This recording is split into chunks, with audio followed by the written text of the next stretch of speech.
కన్న భార్యే కాలయముడైపోయి భర్తను హతమార్చింది. ఏం తెలియనట్టుగా అమాయకురాలుగా నటించి అక్కడి నుంచి తుర్రుమని పారిపోయింది.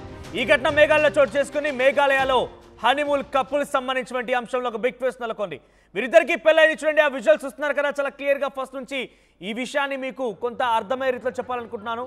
సో ఇక్కడ కనిపించేటువంటి ఆ అమ్మాయి పేరు సోనం, ఆయన పేరు రఘువంశీ, రాజా రఘువంశీ. అయితే ఆ వివాహ సందర్భంలో కూడా కొంత ఇబ్బందికరంగా ఒక బలవంతపు వివాహంలానే కనబడుతోంది. అక్కడ ఉన్నటువంటి పెళ్లిని చేసేటువంటి పంతులు కూడా నవ్వమని చెప్పిన నవ్వడం లేదు. చాలా బిగుసుకు పట్టుకపోయి కూర్చుంది. ఏమాత్రం తన ఒంట్లో తన దగ్గర ఒక పెళ్లి చేసుకుంటున్న ఆనందం కానివ్వండి, లేకపోతే ఏదీ లేదు. చాలా బిగుసుకుపోయి కూర్చుంది. అలానే చాలా కోపంగా, గంభీరంగా, ఆగ్రహంతో ఉన్నట్టుగానే ఉంది. ఏమాత్రం నవ్వడం లేదు. అయితే ఆ రోజు తర్వాత హనీమూన్కి అని చెప్పి ఈ నెల మే 22న మవల్కియాట్ విలేజ్ దగ్గరికి వెళ్ళిపోయారు. మేఘాలయ వెళ్ళారు ఈ జంట. మేఘాలయలోని మవల్కియాట్ విలేజ్లోకి వెళ్ళిపోయి 300 స్టెప్స్ ఎక్కి నాన్ గ్రియాట్ అనేటువంటి ఒక లివింగ్ రూట్ బ్రిడ్జెస్ని వారంతా అక్కడికి ఎక్కారు, అధిరోహించారు. They spend that night. ఆ రోజు మే 22న అక్కడే గడిపారు. ఆ తర్వాత వారంతా కూడా నెక్స్ట్ డే మార్నింగ్ ఒక బైక్ తీసుకొని రెంటల్ బైక్ ద్వారా అక్కడ ఉన్నటువంటి చుట్టుపక్కల పరిసర ప్రాంతాలను ఎక్స్ప్లోర్ చేయాలనుకున్నారు. అయితే మే 22న ఆ జంట అక్కడికి వెళ్ళిపోయి ఒక హోటల్లో రూమ్ బుక్ చేసుకొని అక్కడే ఉండిపోయారు.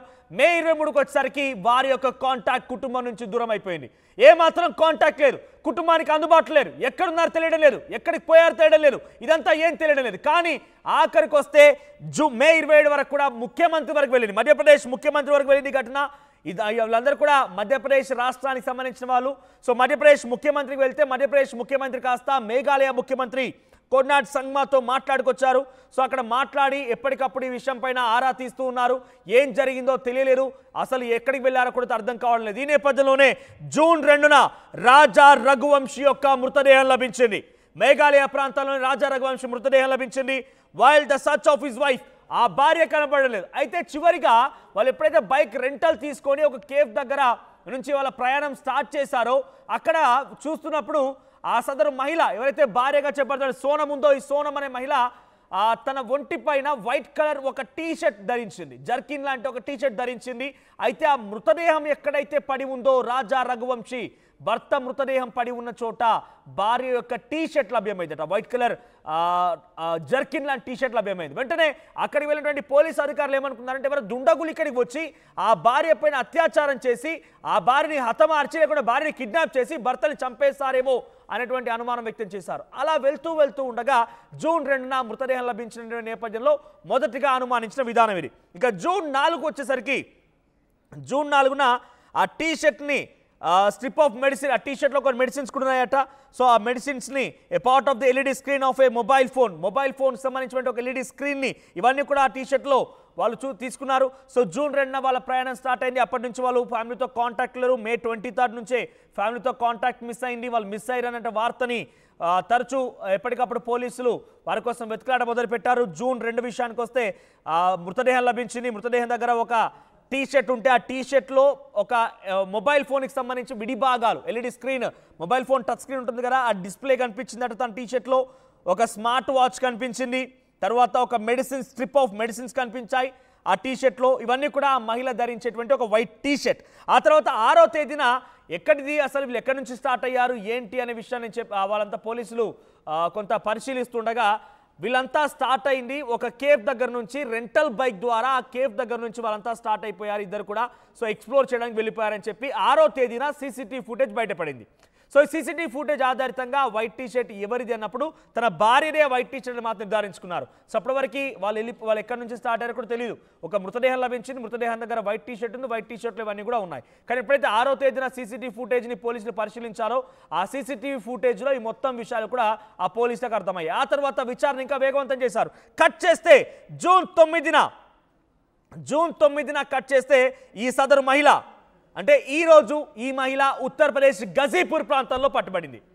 మరి నిజంగా భర్త చనిపోయి ఉంటే, ఎవరైనా తనని ఇబ్బందులకు గురి చేసి ఉంటే తను పారిపోకుండా ఉండాల్సింది, పోలీసులకు సమాచారం ఇవ్వాల్సింది. కానీ ఈరోజు తనని కాశీ ప్రాంత ఉత్తరప్రదేశ్ కాశీ ప్రాంతాల్లో తను అరెస్ట్ చేసినట్టు తెలుస్తోంది. ఉత్తరప్రదేశ్లోని గజీపూర్ ప్రాంతాల్లో వారణాసి గజీపూర్ ప్రాంతాల్లో తను అక్కడ తిరుగుతూ ఉండగా ఈ మహిళని ఈ సదరు అమ్మాయిని అరెస్ట్ చేశారు పోలీసులు. అయితే తన వయసు కూడా 24 ఏళ్లే. సోనం రఘువంశీ 24 ఏళ్లటువంటి ఈ అమ్మాయి అక్కడ ఉత్తరప్రదేశ్ దగ్గర గాజీపూర్ దగ్గరకు వచ్చింది. విచారించగా విస్తుపోయే విషయాలు బయటపడ్డాయి. తానే ఒక ముగ్గురిని హైర్ చేసుకుంది ఉత్తరప్రదేశ్ రాష్ట్రానికి సంబంధించిన వారంతా కూడా ఆ ముగ్గురి ద్వారా ఈ భర్తని హతమార్చే ప్రయత్నం చేసింది. ముగ్గురిని కాంట్రాక్ట్ కిల్లర్స్ని హైర్ చేసుకుంది. ఆ కాంట్రాక్ట్ కిల్లర్ సహాయంతోనే ఈ రకమైనటువంటి ఒక దారుణానికి పాల్పడింది. భర్త పాలిట యముడిలా మారింది ఆ సదరు మహిళ. చూడండి, ఇక్కడ హనీమూన్ కని వెళ్ళారు. నిజంగా ఇష్టం లేకపోతే నాకు వివాహం వద్దని చెప్పాలి. కానీ వివాహం చేసుకునేటువంటి సమయంలో కూడా చాలా ఇబ్బందికరంగా తనకు కనిపించింది. తన భర్తతో ఏమాత్రం కూడా కలివిడిగా లేదు, మొహం మీద నవ్వు లేదు. చాలా బాధ, ఆవేదన, ఆగ్రహం మొత్తం కూడా తన మొహంలో కనిపించాయి. ఆ తర్వాత హనీమూన్ కోసం వెళ్ళినటువంటి రోజున మే 22 వరకు కూడా ఫ్యామిలీతో కాంటాక్ట్లో ఉన్నారు. అంతా సవ్యంగానే ఉంది. అక్కడ లివింగ్ రూట్ బ్రిడ్జ్ అనేటువంటి ఒక ప్రాంతానికి 300 స్టెప్స్ ఎక్కి అక్కడ ఒక నివాసం దగ్గర వారంతా ఉన్నారు. అక్కడ స్టే చేశారు ఒక హోటల్లో. ఆ తర్వాత మరుసటి రోజు మే 23న అక్కడ నుంచి ప్రయాణం స్టార్ట్ చేశారు. ఒక కేఫ్ దగ్గర నుంచి వారంతా బైక్ రెంటల్ తీసుకొని ఎక్స్ప్లోర్ చేయడం కోసం బయలుదేరారు. మే 27 వచ్చేసరికి ముఖ్యమంత్రి ఏకంగా మధ్యప్రదేశ్ ముఖ్యమంత్రి ఈ విషయం పైన, ఈ సంఘటన పైన మేఘాలయ అధికారులతో మాట్లాడడం మొదలుపెట్టారు. ఒక అమ్మాయి అబ్బాయి కనిపించకుండా పోయారనేటువంటి విషయాన్ని అక్కడి మేఘాలయ అధికారులతో మాట్లాడుకొచ్చారు. ఆ తర్వాత మే 27 రోజున ముఖ్యమంత్రి మాట్లాడితే జూన్ 2న రాజా రఘువంశీ మృతదేహం లభ్యమైంది. ఆ మృతదేహం పక్కనే ఒక వైట్ కలర్ టీ షర్ట్ ఉంది. ఆ టీ షర్ట్లో ఒక LCD డిస్ప్లే, మొబైల్ ఫోన్కి సంబంధించి విడిభాగాలు ఉన్నాయి. ఆ టీ షర్ట్లోనే ఒక మెడిసిన్ స్ట్రిప్ ఉంది. ఇతరత్ర వాచెస్ అవన్నీ కూడా ఉన్నాయి. అయితే ఈ టీ షర్ట్ ఎవరిది? మరి రాజా రఘువంశీని చంపింది ఎవరు? అసలు తన భార్య సోనం ఎక్కడికి వెళ్ళిపోయింది? సోనం, ఇదే విజువల్ చూడండి. ఇదే ఆ విజువల్ తను వేసుకున్నటువంటి ఆ టీ షర్ట్ చూడండి. పైన లోపల కనిపిస్తుంది కదా వైట్ టీ షర్ట్. ఆ వైట్ టీ షర్టే పోలీసులకు లభించింది. ఆ వైట్ టీ షర్ట్లోనే మెడిసిన్ స్ట్రిప్స్ ఉన్నాయి, ఒక వాచ్ ఉంది, మొబైల్ ఫోన్కి సంబంధించి విడిభాగాలు ఉన్నాయి. ఈ ఘటన జరిగింది మే 23న. వారు ఎప్పుడైతే హోటల్లో స్టే చేశారో, హోటల్ నుంచి వేరే ప్రాంతానికి మూవ్ అవుతున్న సమయంలో ఆ హనీమూన్ ట్రిప్లో భాగంగా ఎక్స్ప్లోర్ చేస్తున్నప్పుడు ఒక కేఫ్ దగ్గర ఆగిపోయి ఆ లగేజ్ మొత్తాన్ని కూడా రెంటల్ బైక్లో వారంతా పెట్టేస్తూ ప్రయాణాన్ని ప్రారంభించారు. అయితే ఈ ఘటన ఎప్పుడు బయటపడిందంటే మే 6న, ఎప్పుడైతే మే 2న రాజా రఘువంశీ యొక్క మృతదేహం లభించిందో, ఆ లభించిన దగ్గర ఆ మహిళ యొక్క వేసుకున్నట్టు ధరించిన ఆ వైట్ టీ షర్టే పోలీసులు దొరికింది. ఆ తర్వాత మే 6న పోలీసులు చాలా క్షుణ్ణంగా రాజా రఘువంశీ ఇలా చనిపోయాడనేది ప్రతి ఒక్క విషయాన్ని ఆరా తీస్తూ ఉంటే పోలీసులకి ఈ CCTV విజువల్ బయటపడింది.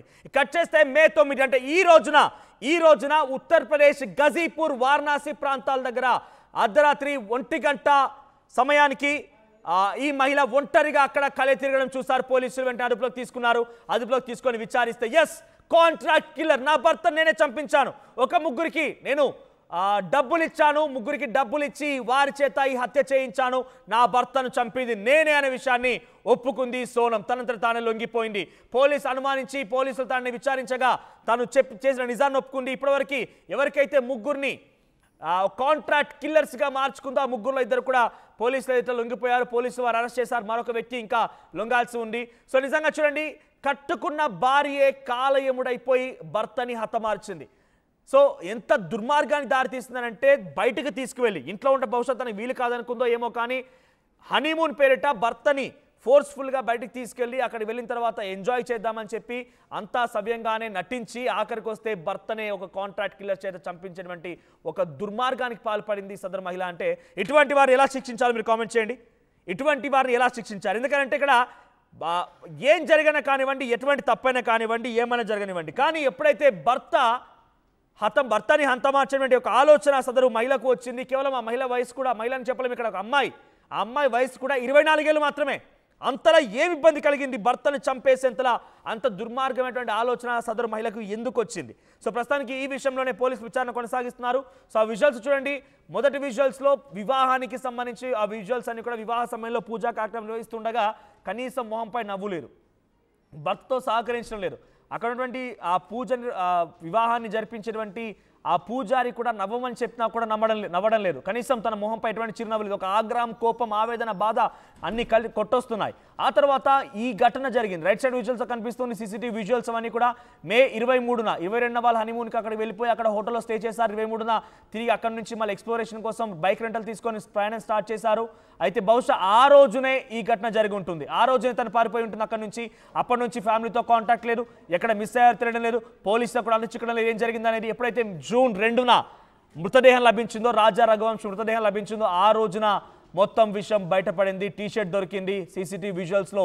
ఈ టీషర్ట్ ఆ సదరు అమ్మాయి సోనందే అని తేల్చుకున్నారు. సో తన కోసం పెద్ద ఎత్తున నార్త్ ఇండియాలో వెతకడం మొదలుపెట్టారు. పోలీసులకి గజీపూర్ ప్రాంతంలో, ఉత్తరప్రదేశ్ దగ్గర, వారణాసి దగ్గర ఈ అమ్మాయి కనిపించడంతో అదుపులోకి తీసుకుంటే అసలు విషయాన్ని బయటపెట్టింది, అసలు గుట్టును బయటపెట్టింది. ఎస్, నేనే నా భర్తను చంపాను. ఇంకా కారణం ఏం తెలియలేదు. కానీ ఏ కారణమైనా భర్తను చంపేటువంటి ఒక దుర్మార్గమైనటువంటి చర్యకి భార్య తెరదీసిందని అంటే ఈ అమ్మాయిని ఎలా శిక్షించాలో మీరు కామెంట్ చేయండి. ఎందుకంటే డెఫినెట్గా ఈ అమ్మాయి చాలా పెద్ద మాస్టర్ ప్లాన్, పెద్ద స్కెచ్ వేసిందనడానికి ఎటువంటి అనుమానం లేదు. చూడండి, ఎంత స్కెచ్ కాకపోతే చాలా సవ్యంగానే ఉన్నట్టుగా హనీమూన్కి వచ్చింది, హోటల్లో స్టే చేసింది. అక్కడ బైక్ విజువల్లో చూస్తున్నా కూడా చాలా సాఫీగా, చాలా నార్మల్గానే ఉంది. ఏం అనుమానం లేదు. తన దగ్గర ఎటువంటి సస్పెక్షన్ చేయాల్సిన అవసరం కూడా, అటువంటి నార్మల్గా ఉన్న ఈ అమ్మాయి ఒక్కసారిగా తన భర్తనే హతమార్చేటువంటి ప్రయత్నం చేసిందనంటే ఎంతటి దుర్మార్గమైన చర్యకు ఆలోచించి అర్థం చేసుకోండి. సో ప్రస్తుతానికైతే పోలీసులు ఇటు అమ్మాయిని సోనంని అదుపులోకి తీసుకున్నారు. మరోవైపుగా ఇద్దరు ఎవరైతే కాంట్రాక్ట్ కిల్లర్స్ ఉన్నారో ముగ్గురు, దాంట్లో ఇద్దరు అరెస్ట్ చేశారు. వారిలో ఒకరు మిస్ అయినట్టు తెలుస్తోంది. వారి కోసం ఇంకా అక్కడ గాలింపు చర్యలు కొనసాగుతున్నాయి. సో రాజా రఘువంశీ మృతదేహం దొరికిన తర్వాత గోర్గే ప్రాంతంలో డంప్ చేసింది. Was found Raja Raghuvanshi dead body was found on a dumped in gorge, Meghalaya. So gorge అనేటువంటి ఒక ప్రాంతంలో ఆ డెడ్ బాడీని డంప్ చేసిందట. ఆ తర్వాత అక్కడి నుంచి నేను బయటికి వచ్చేసానని చెప్తోంది. సో ప్రజెంట్ తన భర్తని చంపింది నేనే అటువంటి విషయాన్ని ఆ సదరు మహిళ ఒప్పుకుంది. సో ప్రస్తుతానికైతే ఇంకా ఒక్క వ్యక్తి కోసం పోలీసు గాలింపు చర్యలు చేపడుతున్నారు. నిజంగా ఇక్కడ జరిగిన ఘటన చూడండి, ఎంతలా నమ్మించింది. 10 రోజులు కావస్తోంది ఈ ఘటన జరిగి కూడా. సో ఎంతలా నమ్మించి చూడండి, చాలా ఏం జరగనట్టుగా, అంతా సాఫీగానే ఉన్నట్టుగా, అంతా బాగానే వెళ్తున్నట్టుగా నటించింది భర్త దగ్గర.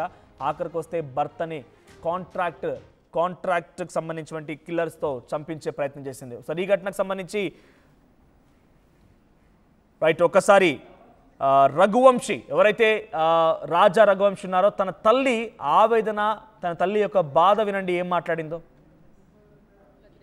कि अगर इसमें अपराध जिन लोगों ने किया उनको फांसी की सजा होना चाहिए। सोनम ने ऐसा हरकत की तो सोनम को क्या सजा मिलना चाहिए? सोनम ने की तो सोनम को भी मिलेगी वो तो सजा। अच्छा, सोनम का व्यवहार कैसा था शादी होने के बाद? जो घर पे व्यवहार तो उसका बहुत अच्छा था। व्यवहार तो ऐसा पता ही नहीं चला ना कि सोनम कुछ कर सकती है।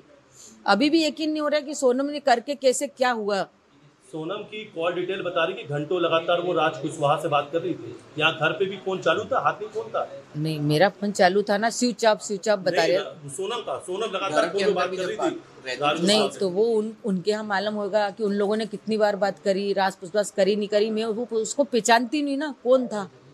हमको जरा सी भनक नहीं है, किसी को भनक नहीं हमारे घर में कि कौन था कि कौन नहीं था, किसी को नहीं। राजा तक को भनक नहीं। अगर राजा को ऐसी भनक होती तो राजा मेरे को पहले बता देता। राजा की आप मां सोनम के लिए क्या सजा चाहती है? अगर राजा को सोनम ने मरवाया तो मैं कड़ी सी कड़ी सजा चाहती हूँ। రైట్, తనకి అక్రమ సంబంధం లేదా ఇంకొక బాయ్ ఫ్రెండ్ ఉన్నాడు. దాని కారణంగానే ఈ రాజా రఘువంశీతో ఉండడం ఇష్టం లేక హనీమూన్ అనేటువంటి ఒక ప్లాన్ వేసి భర్తని హతమార్చింది ఆ సదరు మహిళ. మహిళ కాదు, ఇక్కడ 24 ఏళ్ళే, ఇంకా ఏమిట్లకి తన వయసు కూడా పెద్దగా ఏం లేదు. 24 ఏళ్ళలోనే భర్తను చంపేటువంటి ఆలోచన చేసింది. దుర్మార్గాలు అంటే ఎలా ఉంటుందో అర్థం చేసుకోండి. కానీ నేను ఇంట్రెస్టింగ్గా లవర్ కోసం భర్తను చంపడం కరెక్టేనా అనేటువంటి ఒక పోల్ని కండక్ట్ చేస్తే ఈ 10 మినిట్స్లో సుమారుగా 100 మంది కామెంట్ చేశారు. సో 100 మంది తన ఒపీనియన్ షేర్ చేశారు. ఎంత దుర్మార్గం చూడండి. లవర్ కోసం భర్తను చంపడం కరెక్టేనా అంటే ఎస్ అని చెప్పి 24% చెప్తున్నారు. ఎస్ అని చెప్పి 24% చెప్తున్నారు. అంటే భర్త ప్రాణాలు తీయాలి అంతమంది. ఇక్కడ మరి కామెంట్ చేసిన వారు ఆకతాయిలు ఎవరైనా ఇందులో పాల్గొన్నారా లేకపోతే ఏం జరిగిందేమో, కానీ భర్తని చంపడం కరెక్టే అంట. లవర్ కోసం భర్తని చంపాలనా? ముందుగా పెళ్లి చేసుకోవడం మానేస్తే అయిపోద్ది కదా. పెళ్లి చేసుకోవడం మానేసి మీకు అసలు ఏం లేకపోతే మీ తల్లిదండ్రులు ఉండిపోండి. అంతలా నీకు పెళ్లి చేసుకోవడం ఎందుకు? పెళ్లి చేసుకొని భర్తను చంపడం ఎందుకు? ఇక్కడ నిజంగా ఇంట్రెస్టింగ్గా 25% మంది చంపడం కరెక్టే అంటూ వాళ్ళు చెప్తున్నారు. అంటే ఇక్కడ కామెంట్ చేస్తున్నవారు అమ్మాయిలు అనుకోవాలా, మహిళలు అనుకోవాలా, లేకపోతే ఎవరు అనుకోవాలి, ఆకతాయిలు అనుకోవాలా? చంపడం కరెక్టే. నిజంగా నాకేం అర్థం కావట్లేదు ఈ కామెంట్ చూసిన తర్వాత. చంపడం కరెక్టే అంట, లవర్ కోసం భర్తను చంపడం కరెక్టేనా అంటే కరెక్టే అని చెప్పి 25% అని చెప్తుంది. మరి ఆ మూర్ఖులు ఎవరో ఆ దుర్మార్గులు అర్థం కావడం లేదు. నిజంగా ఇష్టం లేకపోతే పెళ్లి చేసుకోవడం మానేయండి, కానీ ఈ రకంగా ప్లాన్ వేసి స్కెచ్ వేసి చంపేయడమా? కన్న పిల్లలు కూడా చంపుతున్నారు కొన్ని ఘటనలో. అక్రమ సంబంధాలు. ఇటీవల కాలంలో సంగారెడ్డి జిల్లాలో ఒక 3 పిల్లల్ని హతమార్చింది ఓ తల్లి. ఆ తల్లి అందామా, ఆ సదరు మహిళని తల్లి అందామా? ఇంకా కడుప 9 మాసాలు మోసి కని పెంచి పెద్దవాళ్ళు అయిపోయి స్కూల్కి వెళ్తున్నటువంటి ఆ పిల్లల్ని వాళ్ళు తినేటువంటి ఆహారంలో విషం నింపి చంపింది ఆ సదరు సంగారెడ్డిలోని మహిళ. అంటే అక్రమ సంబంధం అనేది ఎంత దుర్మార్గాన్ని దారితీస్తుందో చూడండి. అక్రమ సంబంధం ఎంత దుర్మార్గాన్ని దారితీసి పిల్లల్ని హతమార్చినటువంటి ఒక ఘటనకు తెరలేస్తుంది చూడండి. 3 పిల్లలు. ఇప్పుడు ఇక్కడ ఘటనలేమో భర్తను చంపింది ఒక సదరు మహిళ. 24 ఏళ్ళటువంటి ఒక అమ్మాయి అప్పుడే పెళ్ళి అయిపోయింది, హనీమూన్ కోసం అని వెళ్ళిపోయి అక్కడ కాంట్రాక్ట్ కిల్లర్స్ని ఫిక్స్ చేసి ఆ తర్వాత హనీమూన్ ట్రిప్ ప్లాన్ చేసి మేఘాలయ వెళ్ళిపోయి తన భర్తను చంపేసి అక్కడ నుంచి పరారైపోయింది. తర్వాత పోలీసులు అదుపులో తీసుకుంటారు, చేసిన భర్తను చంపింది నేనే అని చెప్తుంది. కారణం ఏంటంటే కారణం తెలియదు, ఒక బాయ్ ఫ్రెండ్ ఎవడో ఉన్నాడట. బాయ్ ఫ్రెండ్ కారణమా అని చెప్పి భర్తను చంపేటువంటి ఒక కుట్ర చేసింది ఆ సదరు అమ్మాయి. సో ఏదేమైనా కూడా ఇటువంటి వారిని ఎలా శిక్షించాలంటే కొంతమంది ఇక్కడ ఏం చెప్తున్నారంటే లవర్ కోసం భర్తను చంపడం కరెక్టే అంటున్నారు. మరి ఇక్కడ కామెంట్ చేసిన వారు ఎంతమంది చంపుతారేమో కానీ, ఇక్కడ కామెంట్ చేసిన వారు తమ భర్తల్ని ఎంతమంది చంపుతారో ఏమో కానీ సదరు కామెంట్ చేసిన వారు మహిళల మగవాళ్ళ ఆకతాయిలా ఎవరు తెలియదు కానీ 23% మంది కరెక్టే అంటున్నారు. మరి దాని అర్థం ఏందో అర్థం కావడం లేదు. సో మీరందరూ మీ భర్తల్ని చంపాలని ఆలోచనతో ఉన్నారు. బహుశా ఇక్కడ కామెంట్ చేసిన వారందరూ కూడా లవర్ కోసం భర్తను చంపుతారా? ఇంతటికి దుర్మార్గమైన చర్య ఎక్కడ కూడా. మీకు నిజంగా ఇంట్రెస్ట్ లేదు, వివాహం చేసుకోవడం ఇంట్రెస్ట్ లేదు, అబ్బాయి లేదా అమ్మాయి నచ్చడం లేదంటే వదిలేయండి, పెళ్లి చేసుకోకండి. ఆయనతో మాత్రం దానికి చేసుకొని చంపడం ఎందుకు? ఆ తల్లిదండ్రులకి ఒక కడుపు కోత మిగిల్చడం ఎందుకు? సో మేఘాలయ ఇదే జరిగింది. మేఘాలయలో హనీమూన్ ట్రిప్ కోసం ప్లాన్ చేసిన ఒక మధ్యప్రదేశ్ సంబంధించినటువంటి ఫ్యామిలీ భార్యాభర్తలు ఇద్దరు కూడా మేఘాలయ ట్రిప్లోకి వెళ్ళిపోయారు. మే 22న వాళ్ళు మేఘాలయ రీచ్ అయ్యారు. మేఘాలయలో ఒక హోటల్లో స్టే చేశారు. మే 23న మళ్ళీ అక్కడి నుంచి ఎక్స్ప్లోరేషన్ కోసం ఆ ప్రాంతాన్ని మొత్తం చూడడం కోసం రెంటల్ బైక్ సహాయంతో వాళ్ళంతా వెళ్ళాలనుకున్నారు. అయితే మే 23 నుంచి వాళ్ళ కాంటాక్ట్ మిస్ అయింది. ఏం జరిగిందో ఏమో తెలియదు కానీ వాళ్ళ కాంటాక్ట్ మిస్ అయింది, ఫ్యామిలీకి అందుబాటులో లేరు. మే 23 నుంచి పోలీసులకి సమాచారం ఇచ్చడం స్టార్ట్ చేశారు సదరు రాజా రఘువంశీ కుటుంబీకులు. సో వెంటనే పోలీసులు కూడా దీనిపైన చర్యలు తీసుకుంటామని చెప్తున్నారు. ఏకంగా మే 27 వచ్చేసరికి మధ్యప్రదేశ్ ముఖ్యమంత్రి కూడా మేఘాలయ అధికారులతో మాట్లాడుకొచ్చారు. ఇక జూన్ 2న రాజా రఘువంశీ యొక్క మృతదేహం బయటపడింది. జూన్ 2న మృతదేహం బయటపడిన తర్వాత ఏం జరిగి ఉంటుందో ఏంటో అని చూసేసరికి ఆ మృతదేహం దగ్గర భార్య టీషర్ట్ లభించింది. ఆ టీషర్ట్లో కొన్ని వాచెస్, మొబైల్ ఫోను, ఇతరత్ర సామాగ్రి కూడా ఉన్నాయి. సో మే 6న పోలీసులు దీని విషయం పైన లోతుగా విచారిస్తుండగా ఇక్కడ కనిపించే ఈ విజువల్ ఉంది కదా, సీసీటీవీ విజువల్, ఈ సీసీటీవీ విజువల్ బయటపడింది. వాళ్ళు ఒక రెంటల్ బైక్ సహాయంతో ఇలా తిరగాలనుకున్నారని ఒక ఆలోచనతో ఉన్నారు. ఈ వైట్ టీషర్ట్ ఎవరిదో కాదు, తన భార్యదే, తన భార్య సోనం టీషర్ట్ అని చెప్పి పోలీసులు నిర్ధారించుకున్నారు. అయితే మే 9 ఈ రోజున తన భర్త చనిపోయిన మే 2 ఇప్పటివరకు ఎవరికి ఇన్ఫర్మేషన్ ఇవ్వలేదు. బహుశా ఆ రోజు పోలీసులు ఏమనుకున్నారంటే అక్కడ తన భార్యని కూడా అత్యాచారం చేసి చంపేసి ఉంటారు, ఎక్కడికైనా కిడ్నాప్ చేసి ఉంటారు, భర్తను చంపేసి ఉంటారు అనుమానం వ్యక్తం చేస్తారు. కానీ ఎప్పుడైతే భార్య ఈరోజు ఉదయాన్నే అంటే రాత్రి తెల్లవారుజామున 1 గంట సమయానికి గజీపూర్ ప్రాంతంలో పోలీసులకు పట్టుబడిందో, పోలీసులు విచారిస్తే ఎస్ నా భర్త నేనే చంపేస్తాను, కొంతమంది కిరాయి గుండాలను పెట్టిన భర్తను హతమార్చాను, 3 కిరాయి గుండాలు ఉన్నారు, అందరికీ డబ్బు ఇచ్చిన భర్తను హతమార్చానే విషయాన్ని సోనం ఒప్పేసుకుంది. దాంట్లో కూడా ఇద్దరిని ఇప్పటికే అదుపులోకి తీసుకున్నారు. మరొక కిరాయి గుండాను అదుపులోకి తీసుకోవాల్సి ఉంది. ఆయన కోసం ఇంకా వెతికేటువంటి కార్యక్రమం కొనసాగుతోంది. చూడండి, ఇక్కడ లవర్ కోసం భర్తను చంపడం కరెక్టేనా అంటే కొంతమంది దుర్మార్గులు ఇక్కడ కూడా 22% మంది చంపడం కరెక్టే అంటున్నారు. కారణం ఏదైనా, ఎటువంటి సమస్య అయినా, ఏదేమైనా, లవర్ ఉన్నా ఇంకేదున్నా చంపడం పొరపాటు. నిజంగా మీకు ఇష్టం లేకపోతే పెళ్లి చేసుకోకండి, వదిలేయండి. కానీ ఒకరినొకరు ప్రాణాలు మాత్రం తీసుకోకండి. మీ పుట్టిన పిల్లలకి శోకాన్ని మిగిల్చకండి, మీ కన్న తల్లిదండ్రులకు కూడా కడుపు కోతను మిగిల్చకండి. సో ఇటువంటి ఘటన పైన మీ అభిప్రాయం ఏంటి? కామెంట్ చేసే ప్రయత్నం చేయండి. ప్రపంచంలో ఏ మూల ఏ క్షణం ఏం జరుగుతుందో వేగంగా తెలుసుకోవడానికి తొలి వెలుగు వాట్సాప్ ఛానల్ని ఫాలో చేయండి.